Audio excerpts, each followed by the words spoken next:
बेटा अब आप कन्या की मांग भरिए। पंडित जी ने निशांत से कहा तो निशांत ने थाली में से चांदी का सिक्का उठाकर उससे सिंदूर लेकर काजल की मांग भरने के लिए जैसे ही हाथ बढ़ाया, काजल ने अपनी आंखें बंद कर लीं। निशांत ने काजल की मांग सिंदूर से भर दी। सिंदूर भरते ही हॉल में बैठे सभी लोग ताली बजाने लगे। पंडित जी ने मंगलसूत्र देते हुए निशांत से कहा, बेटा अब आप कन्या को मंगलसूत्र पहनाइए। निशांत ने मंगलसूत्र उठाकर काजल को पहना दिया। अब आप दोनों अब फेरे के लिए खड़े हो जाइए। पंडित जी ने उनसे पुनः कहा, पर शायद निशांत और काजल दोनों ही अपनी अपनी दुनिया में खोए थे। पंडित जी की आवाज़ शायद उन्हें सुनाई ही नहीं पड़ी।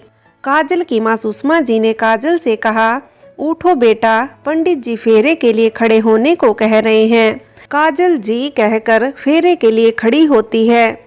निशांत को उसकी बहन पूजा कहती है, भाई फेरे के लिए उठिए। निशांत भी फेरे के लिए खड़ा हो जाता है। निशांत और काजल दोनों फेरे लेते हैं। जैसे जैसे फेरे पूरे हो रहे होते हैं, काजल के दिल की धड़कन बहुत तेज चलने लगती है और वही निशांत के दिमाग में भी बहुत सारे विचार चल रहे होते हैं। दो ऐसे लोग, इनके बीच में इतनी ज़्यादा नफरत हो, कैसे वह दोनों जीवन का सफ़र पूरा करेंगे? शायद यही बात उन दोनों के दिमाग में चल रही थी। अब आप दोनों के फेरे संपन्न हुए। अब आप दोनों पति पत्नी हैं।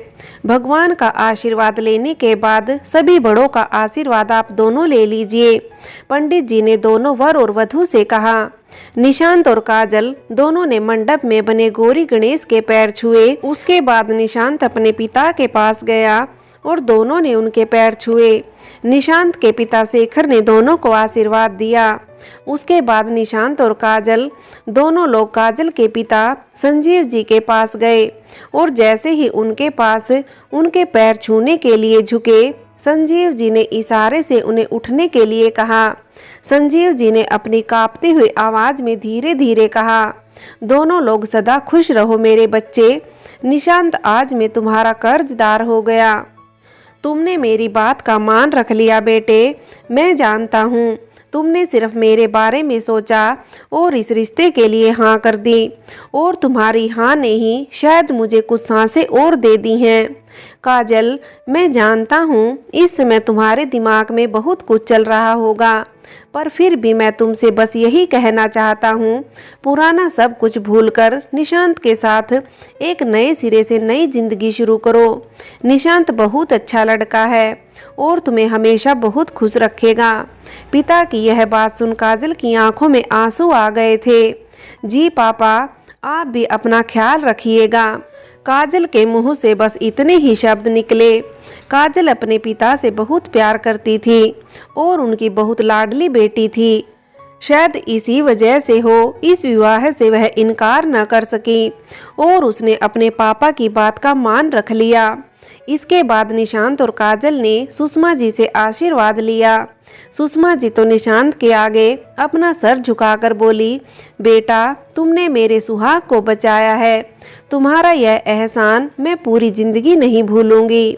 निशांत ने उनके जुड़े हुए हाथों को नीचे किया और बोला, ऐसा मत कहिए आंटी, अंकल जी मेरे लिए बहुत मायने रखते हैं। उनकी बात मेरे लिए आदेश है।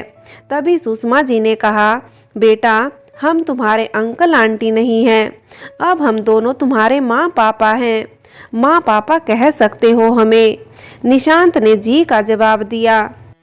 सुषमा उसके बाद निशांत से बोली, बेटा अभी कोबर की कुछ रस्में हैं, उसके बाद विदाई होगी।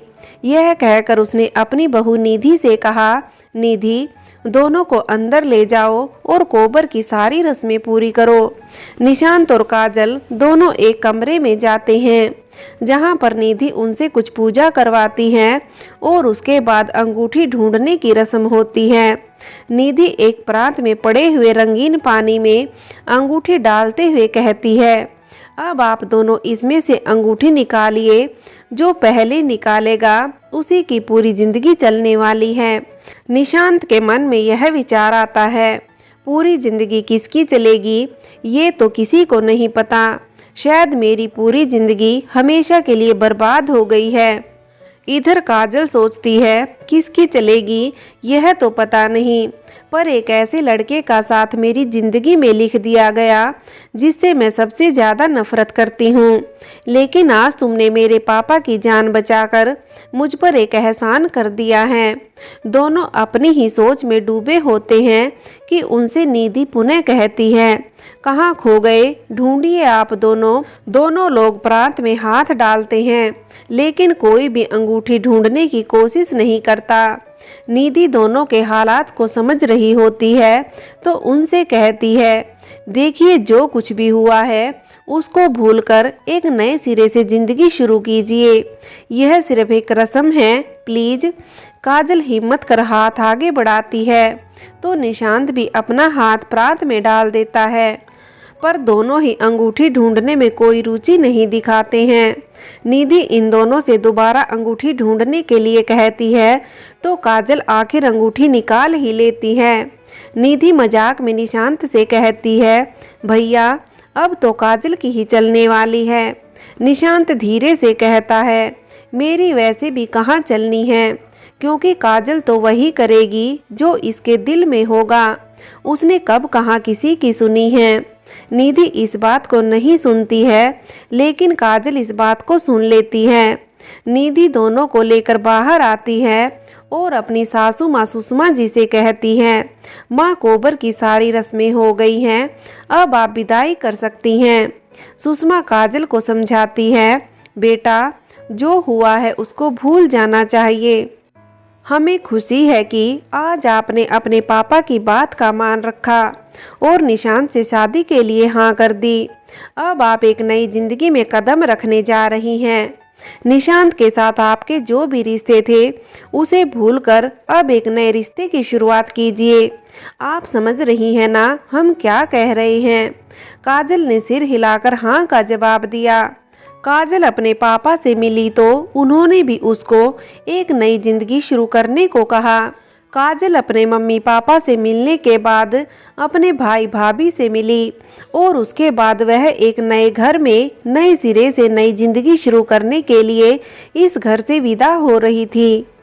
काजल अपने घर से विदा होकर निशांत के साथ अपने नए घर में प्रवेश करने के लिए द्वार पर खड़ी थी। निशांत की बुआ ने निशांत की चाची नीलम से कहा, नीलम नई दुल्हन द्वार पर खड़ी है और तुमने अभी तक गृह प्रवेश की तैयारी नहीं करी।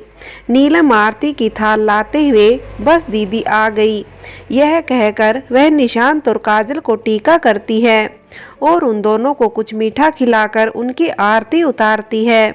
आओ बेटा, अपने दाहिने पैर से इस कलश को गिराकर घर के अंदर प्रवेश करो, नीलम ने काजल से कहा। काजल ने कलश को गिराकर घर के अंदर प्रवेश करते हुए मन में इस विचार को लिए, कोशिश करूंगी भोलेनाथ इस नई जिंदगी को नए सिरे से शुरू करने की। जानती हूँ बहुत कठिन है मेरे लिए, पर फिर भी कोशिश करूंगी। दोनों जैसे ही घर के अंदर आते हैं, निशांत कहता है, हो गई सारी रस्म कि अभी भी कोई बाकी है। नीलम ने मुस्कुराते हुए कहा, बस बेटा दोनों लोग भगवान से आशीर्वाद ले लो, उसके बाद आराम करो। यह कहते हुए नीलम दोनों को घर में बने बहुत खूबसूरत से मंदिर में ले गई और वहां दोनों से उसने कहा, यहाँ पर भगवान से अपनी नई जिंदगी शुरू करने का पहले आशीर्वाद ले लो। काजल भगवान के सामने माथा टेकते हुए, हे ईश्वर, इस लड़के को मैंने बचपन से दोस्त माना था, पर मैंने उससे कभी प्यार नहीं किया। मेरे लिए यह सिर्फ एक दोस्त था, उसको मैं कभी जीवन साथी बनाने के बारे में सोच ही नहीं सकती थी और फिर भी किस्मत ने मुझे उसी के पल्ले बांध दिया। समझ नहीं आ रहा कि क्या करूं। मेरी जिंदगी की नई शुरुआत के लिए आपसे क्या आशीर्वाद मांगूं। मैं अपनी तरफ से इस रिश्ते की नई शुरुआत के लिए एक कोशिश जरूर करूंगी, क्योंकि जो उसने किया है वह सब नहीं कर सकते। मेरे पापा की जान बचाई है उसने, मेरे घर की इज्जत बचाई है उसने। मैं जानती हूँ वह बहुत अच्छा इंसान है। शायद मैंने जो उसका अपमान किया था वह उस बात को भूलकर मेरे साथ नए रिश्ते को ईमानदारी से निभा सके। मैं अपनी तरफ से पूरी कोशिश करूंगी इस रिश्ते को ईमानदारी से निभाने की, और भगवान आप इस काम में मेरा पूरा साथ देना।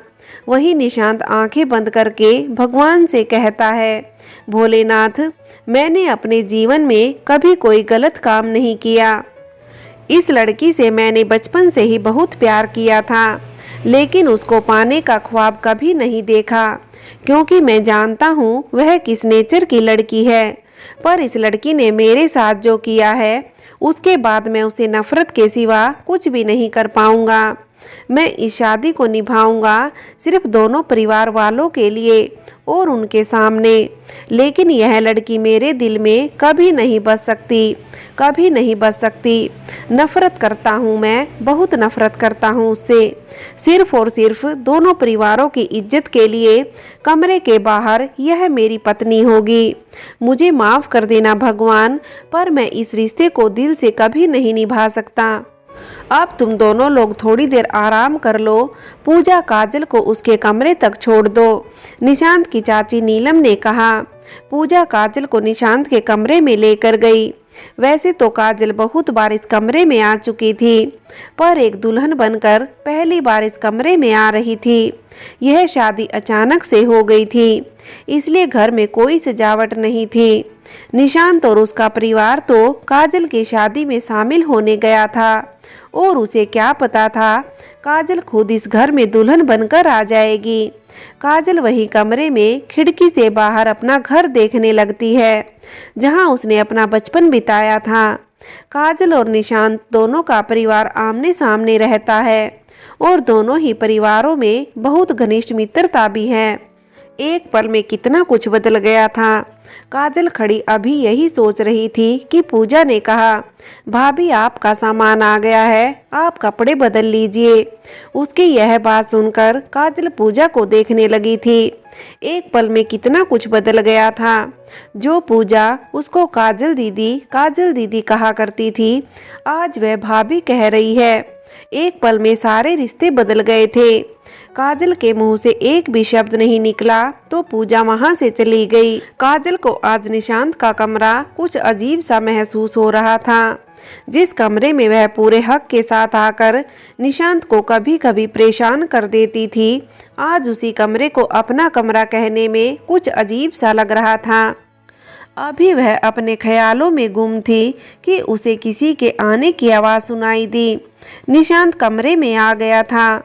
निशांत ने काजल की ओर एक नज़र डालते हुए अपनी अलमारी खोली। उसमें से अपना लोवर और टी शर्ट निकालकर अपने बेड के पास बढ़ा तो काजल के दिल की धड़कनें बढ़ गई थी।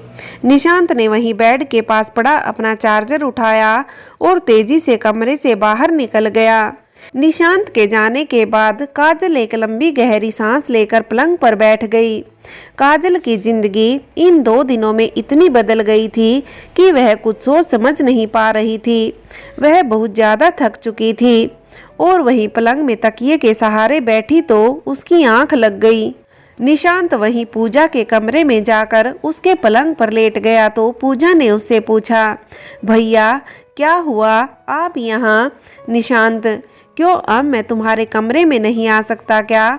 वैसे पूजा मुझे बहुत नींद आ रही है, क्या मैं तुम्हारे कमरे में 1 घंटे सो सकता हूँ?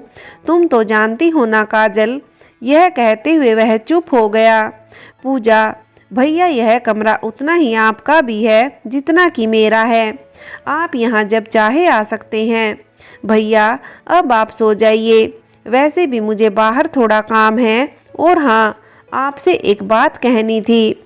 जब आप कोई फैसला लेते हैं तो उस पर अफसोस नहीं करना चाहिए, इसलिए जो फैसला आपने लिया है और जो कुछ भी हुआ है वह नहीं होना चाहिए था, पर अब जो हो ही गया है उस पर अफसोस ना करिएगा। काजल दीदी, मेरा मतलब है काजल भाभी दिल की बुरी नहीं है।